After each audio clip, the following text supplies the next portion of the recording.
So this morning we were meant to go get Levi's 18-month vaccinations. They're already a little late. He is 3 days shy of 19 months, but his 12-year ones were late as well because he keeps getting sick right when he needs his needles. Gentle please, you two. What's the matter? All hell broke out. Bundy jumped up and like kicked out as he jumped up and slant kicked Hayden's ankle whilst I was on the toilet, obviously. But yeah, we were just about to get ready to go to Levi's 18-month vaccinations, and I got a phone call from the doctors checking if he had any infectious symptoms. Said no, and then like the instant I hung up, I got a call from Robin. Earlier that day, I'd got a call from Robin saying Granny got taken back to hospital. I think this was yesterday. And then this morning, it was either yesterday or earlier this morning. But then I got another call saying that she had sepsis, which is an infection that is systemic. It's through the blood, which isn't good at the best of times, let alone when she has pancreatic cancer, a obstructed liver, and poor kidney function, and is just basically not doing well in general. So yeah, I sort of knew then that she's probably not going to come back out of hospital. I got another phone call right as I hung up on the doctors from Robin saying that the doctors had rung and they didn't think she was going to make the day and everyone should race down there as soon as possible to say their goodbyes. So obviously I rang up and cancelled the vaccinations and raced over here because we can't leave the dogs alone because Bundy takes seizures, that one. So Robin was staying with him and I was like, no, I'll be over. So I got the kids ready, which was a drama because I like had to get everything ready for work in case I had to go to work and didn't have time to drive all the way back and whatnot for my work stuff. So I was like quickly getting the kids dressed, quickly getting ready for work, putting everything in a bag. And then I went to leave and forgot that because we had bricks delivered and pest control guys and everyone in our driveway yesterday, I'd parked up the road. So then I had to carry 2 bags, which were considerably, they weren't super heavy, but like one had my, no ball throwing inside, the pair of you. One had my laptop and the other had like all my work gear and my shoes and stuff. Levi's in the cupboard now. Both kids, neither of them had shoes on. What, darling? Do you want to go outside for a bit? You can go out. Go on. You can go outside for a little bit too, darling. So I had to like carry, luckily Hayden walked. And I had to carry Levi and the 2 bags down. Yeah, I got all the way down to the car and then realised that Hayden's car seat was in the garage because we switch car seats and give his car seat to Mum while he's at kindy, so she can obviously take him everywhere. And then Luke brings the car seat back. So Luke hadn't put it in the car, he just stuck it in the garage. Gosh, he got his hand stuck in here because there was that pot plant on top and he's tried to open it and put his hand in and then it's come down, his hand got stuck. Oh, you ran and got that for Levi. That's lovely, darling. Luckily we're literally like not on the neighbour's lawn but the neighbour next door's lawn. So I just reversed up the pathway and down our driveway and Hayden just sat. And then I put the seat in and then we were going. And then I got halfway up the street, or like 3 streets up, and realised I hadn't shut the garage. Then I had to turn around and it was just drama. Luke was lucky because he is a truck delivery driver, delivers food and stuff. But he had 2 runs.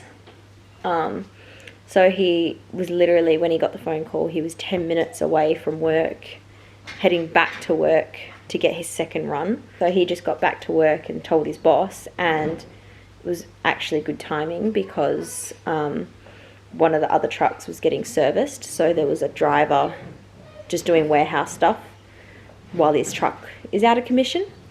So he was able to take and finish Luke's second run for him. So Luke came straight here and beat me by about 15 minutes. So he just came, picked up Robin, they locked up and left, and I was about 5-10 minutes behind them. The dogs weren't alone for that long. I do need to set an alarm at 2 o'clock so I can give Bundy his tablet. But yeah, I've just been organising everything for them.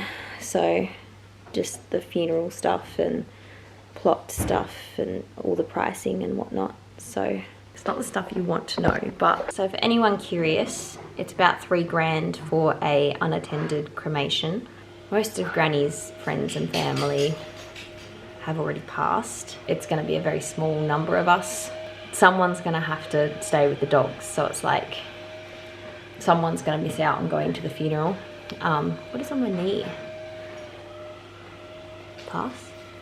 So we're doing a unattended cremation, and then we'll have a little memorial service here, which I think is more meaningful because like I rang up to find out the plot details because she's apparently got a plot next to her husband at Karrakatta, and I had to give them her husband's details, and the lady was like, did he live in, and said where I am, and I was like, yes he did, I'm still in his house that he built right now as I'm talking to you.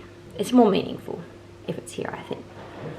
But yeah, it was 2,855, so 2,855 through Prosser and Scott for the basic cremation, but because it's unattended, she was just going to put in a cardboard box, and the family didn't really like the look of it, even though like no one's going to see it, no one's going to know. But we ended up going up a price bracket to $3,050, which is basically the exact same package but with a more coffin looking coffin, more than a box.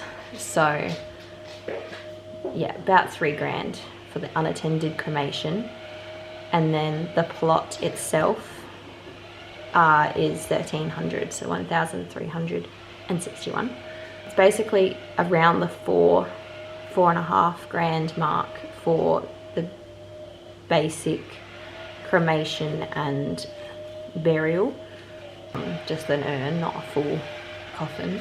It's like the sort of information you don't want to ever need. But yeah, it's 2023.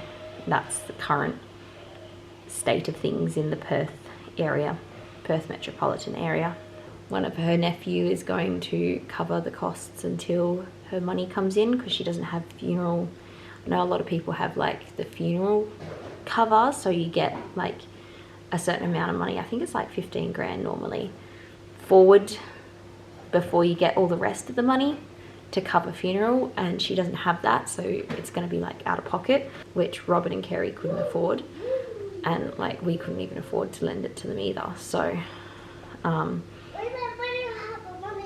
and like we're gonna sell Luke's car, but there's no guarantee that that would happen in time, and it's just like one thing you don't want to be like rushing trying to sell a car to pay for a cremation and stuff. So I also had to try and explain it to Hayden on the phone that Granny was dying, because Luke was like, does Hayden want to come and say goodbye?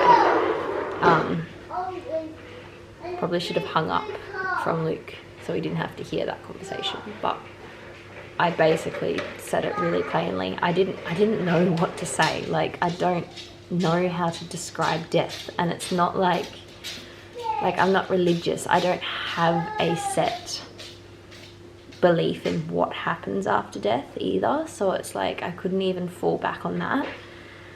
So I basically, because he's starting to understand that animals die, because he keeps finding dead bugs and stuff like that, so I basically said, you know how animals die sometimes? And he said, yeah. And I said, humans are animals too. Us people are animals, and we can die sometimes too, especially when we're really old or really sick. And Granny is really old and she's really sick and she's in hospital and she's probably going to die. Which means we're not going to be able to see her anymore. We're not going to be able to talk to her and she's not going to be able to talk back. I don't think I said it exactly like that, but you can still talk to her, I guess. But yeah, I basically said, everyone's going to really miss her. She's still alive at the moment. Would you like to go see her and say goodbye? And he didn't want to. He was upset. He said he's going to miss Granny, but he didn't want to go see her. And I'm like, fair enough. Like, if he wanted to, I would have let him. He's only 4, but like, death happens, you know, like, you gotta, I feel like sometimes it's better to learn that at a younger age. Makes it easier to process when you're older. But yeah, that made me really teary and upset, and I'm pretty sure Luke cried a bit after I'd said that. After I hung up on Luke,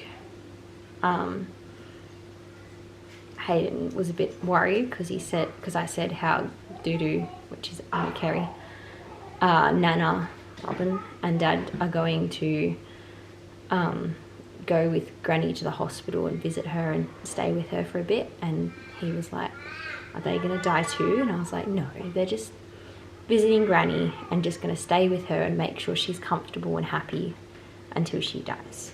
It's just Granny that's dying. And he was still sad, but obviously a bit more relieved now that he realised not everyone that goes to the hospital is dying. So yeah, and then we were talking about how sad it is and how we're going to miss Granny, and how we can look at pictures and remember Granny and good memories and talk about good memories with Granny, and stuff like that when we miss her.